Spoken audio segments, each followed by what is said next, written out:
start by, this is going to be really informal conversation, sort of like Oprah, but maybe I said I don't quite fit Oprah's. I don't look like Oprah, but anyways. So maybe you guys could start out by just giving your name, where you're from, your diagnosis, and just a really brief overview of some of the treatments and sort of your journey that you've been on over the just the diagnosis. So, Okay, I'll go first. you go. Well, I live in Calgary, but I am from Montreal. I have I was diagnosed June 21st, 2009 with stage 3 non-cell lung cancer. I've had radiation, I've had chemo. I've done very well with all of it. Still here talking to you. And, yeah, I've been in remission, or I've been stable. I like to call it remission for 2 years this past May since I've had chemo.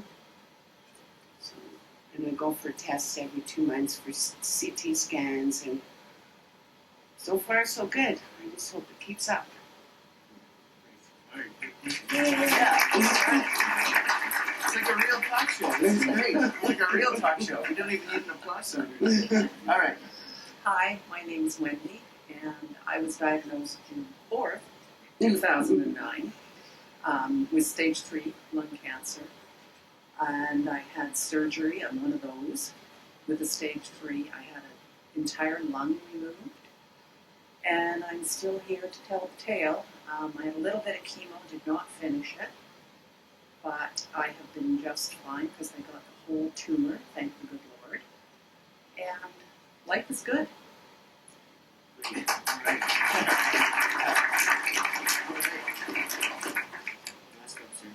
My name is Charlie Musso, and I'm a cancer survivor. Thank goodness. I was admitted into the Tom Baker Center just before I turned 61. In fact, I spent my birthday in the hospital. And I was diagnosed with non-small cell lung cancer. I've had the chemo, the radiation, and with some of the fantastic doctors that are available at this facility, I also worked through a test program, which apparently is doing really, really well and will probably be advancing and turning into, I guess, a shelf item in the very near future.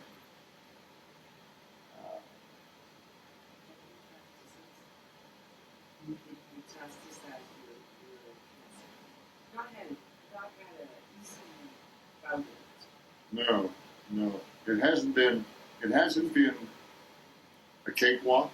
I can't say that it has. The chemo and the radiation were really, really kicked it out of me. And even before I started treatment, the great people from this facility, I asked if I could get a copy of all of the tests that had been done, right down to DVD or whatever you call it. I sent it to a niece of ours who works at a cancer center in Boston. And along with what I sent her was a prognosis of what they were planning for my treatment. And I thought it was pretty aggressive. And I sent it to her, and she got together with 7 or 8 of her colleagues who deal in that field, and came back to me and said, well, she says, Uncle Charlie, you're strong enough. This is exactly what we would do for you if you lived here. Cool. So that really speaks volumes for this facility. That's great. How much time have you got? Okay. Yeah, everything was going really, really well. And then my lung cancer metastasized. That's my doctor word. Into my brain. And I tried from that point, understanding that I'd already gone through radiation and chemo at some pretty scary levels. Anyway, then they tried more radiation, they tried radiosurgery, which, yeah, a different type of surgery without a knife.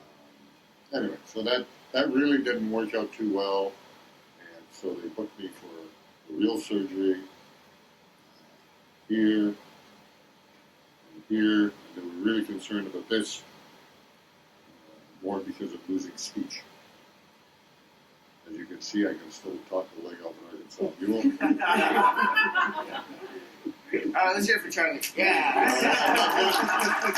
Anyway, Yeah. this is they went in and they cracked my melon. I went in on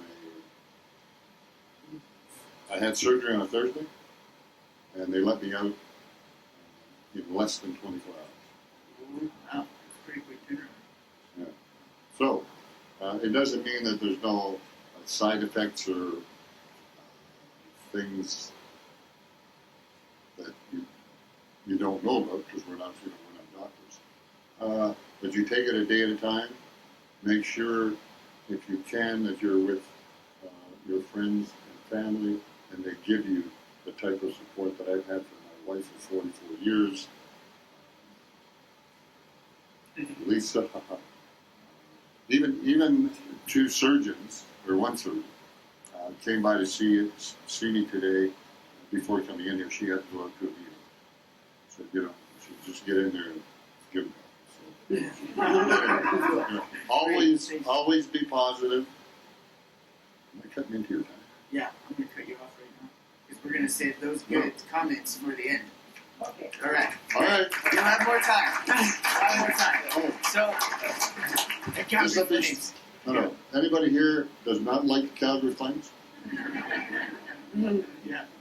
Cool. Well, Okay. it's great to, obviously these guys have all been on a pretty long journey with this disease, and I'm sure many people here we probably don't have to talk too much about the side effects and all that type of stuff. I think everyone's pretty clear about what happens and all the difficulties. And so I guess Charlie sort of brought this up, but a question that I was really interested in is how has this lung cancer affected your relationship with your family and friends? And were you surprised by that? And sort of how have you continued to develop those relationships despite what's happening? We'll start with you. Well, in some cases, I think I've got closer to some family members since I was diagnosed. Some friends, even. Yeah. Why is that? Well, How is it occurred? as soon as people hear cancer, they think I don't have much time left, and better get in there, eh? Might be one reason, yeah. Well, my brother came down 3 times. He lives in Ontario. He came down 3 times in 1 year, which was great. And my family's all back east, so they all rallied up, and they were all there for me, and they still are there for me. And my friends too. And to me, our big thing is our support group. I love going to that. I feel I can talk there so openly people understand. Because a lot of your friends don't understand what you're going through. They want to, they try to, but unless you walk the walk, sometimes it's hard. And sometimes it's hard to actually tell them what Yeah. you're going What you're what feeling. you're feeling. Yeah, we're going to actually talk about that later after the break. Yeah. All right. Great. Thanks, Aaron. What would you? Ditto what she said. See, there's a fantasy sitting first. Well, for me, what a really big thing was on my road to recovery was exercise. And exercise, sorry, And I wanted to, now I want to do everything. My husband and I, Queen here, my big supporter, we took up cross-country skiing again this past year. We started camping again. We do a lot of biking. And on my big anniversary, July 31st, this last year, we biked in Kananaskis. And so last year on the anniversary, we went hiking up in the Kananaskis. So it's things like that that are really, really important to me, and I think they keep me well, and will continue. And are you able to do those with friends and family, or is there, do you have relationships that are sort of built by doing those activities? You're trying to get me going. Probably. I mean, and the kids, we've got 2 kids, and they're really great. And the son and his wife now joined us on the anniversary this year and came biking with us. And so I think it does bring you closer. But Hard questions here. yes. And what about you, Charlie? You already mentioned that a little bit about how supportive your wife has been. Well, that would be an understatement. My wife certainly, if she hadn't been there for me to start, I wouldn't be sitting in this chair this morning. And I come from a very large, close family, and they were there every day of the week, 24 hours a day, whatever it took. Many of them, or most of them, are outside of Calgary. And this will be really short, just to give you an idea. My youngest sister phoned one day, and she said, I want to come down and see you. And when you go through treatment, a lot of the times you're going to feel like not nice. You won't feel well. But that's okay. That's all right, because it goes way beyond that. And my sister called. I didn't even want to talk to her. And that's just part of, I guess, the process. So my wife passed me the phone, and my sister was on the phone, and my sister said, I would like to come to visit you in Calgary. I just want to sit on the couch and look at you. And I said, I'll send you a picture. Anyway, but the support is, to me, support is everything. And anyone who leaves here thinking that they're going to get up in the morning, or that they won't get up in the morning, boy, don't do that to yourself. Just don't do it.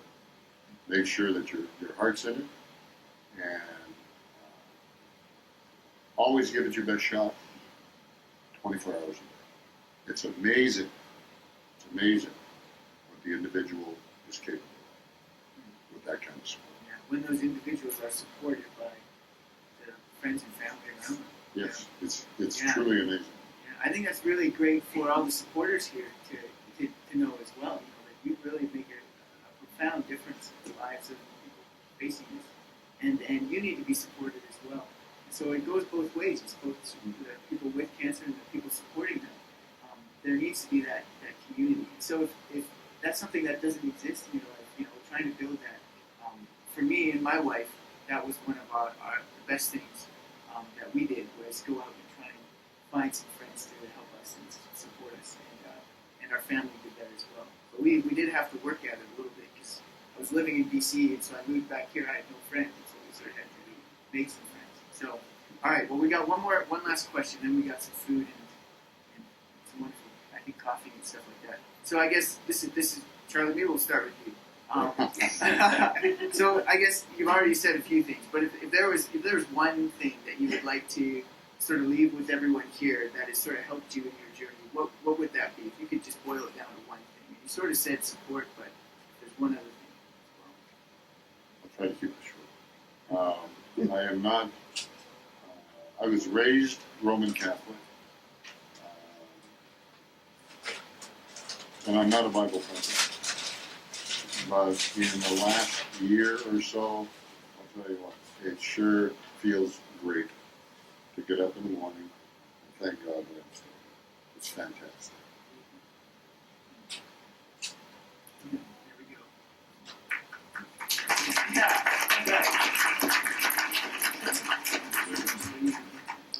Don't ever give up. Don't ever give up. And I think one of the things that gave me the most joy as I started to come back from the dark side was going for a walk with my husband and the dog and smelling grass that had just been mown. It's those little things. And it's, you know, the sun on your face, the smell of grass. It's, The smell of your dog. well, yeah, that's wet dog. But it's those little things in life you need to stop and smell the roses.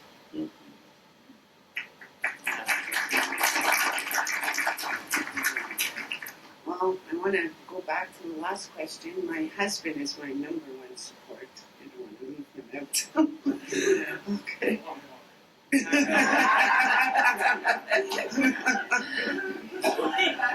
I mentioned my family back east, but yeah.